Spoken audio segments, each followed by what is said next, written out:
नमस्कार। प्रस्तुत है आज का चिंतन। शाहजहां अपने समय का सुविख्यात प्रतिभावान व्यक्ति था। उसका पराक्रम, कौशल और व्यक्तित्व तीनों ही बड़े चढ़े थे। उसने अपना राज्य बढ़ाया और कई तरह की सफलताएं पाई, पर यहाँ चूक गया कि उपार्जित धन संपदाओं एवं सफलताओं का उपयोग कहाँ किया जाए। उसने अपने बैठने के लिए तख्त ताउस बनवाया और अपनी बीबी की कब्र के रूप में ताजमहल खड़ा किया। यह दोनों ही रचनाएं अद्भुत थीं। शाहजहां का रत्न प्रेम प्रसिद्ध है। उसने विश्व प्रसिद्ध कोहिनूर हीरा भी ग्वालियर नरेश से प्राप्त किया था।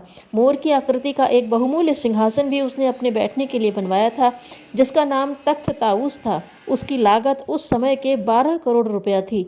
यह स्वर्ण खचित था।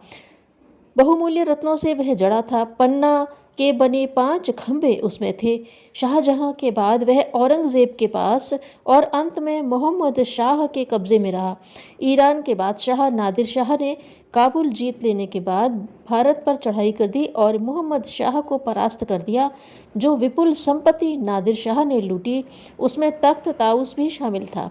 इसे लेकर वह वापस लौट ही रहा था कि कुर्दों ने उसकी हत्या कर दी और लूटी हुई संपत्ति भी उन लुटेरों ने आपस में बांट ली। तख्त ताउस के भी टुकड़े करके बंट गए।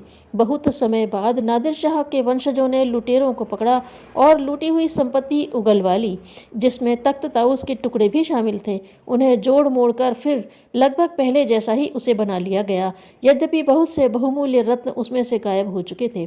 18वीं सदी में वह सिंहासन अंग्रेजों के हाथ लगा।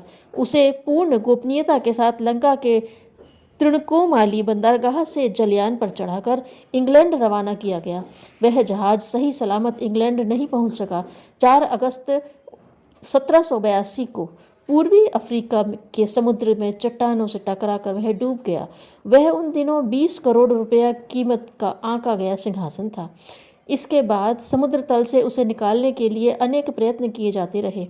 1962 में कुछ रत्न, सोना और अवशेष प्राप्त कर लिए गए।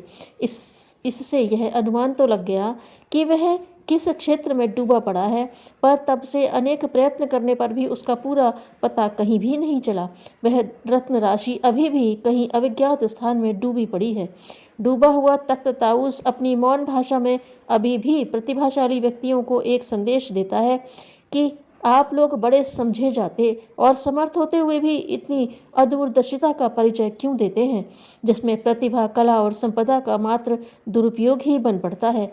जितना धन, श्रम और कौशल तख्त ताउस के बनाने में लगाया गया, उसका प्रयोजन इतना भर था कि एक राजा अपनी बढ़ी चढ़ी सफलता का, बढ़े चढ़े भाग्यवान होने का अहंकारी प्रदर्शन कर सके।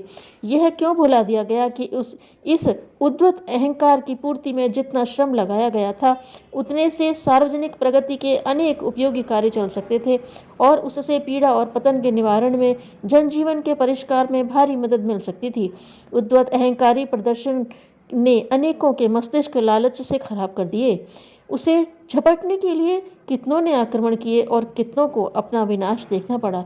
अनावश्यक मात्रा में संग्रहित संपत्ति दुष्प्रवृत्तियों की कितनी बड़ी श्रृंखला खड़ी कर देती है और अंत में किस प्रकार नष्ट होती है, इसका जीता जागता उदाहरण तख्त ताउस है।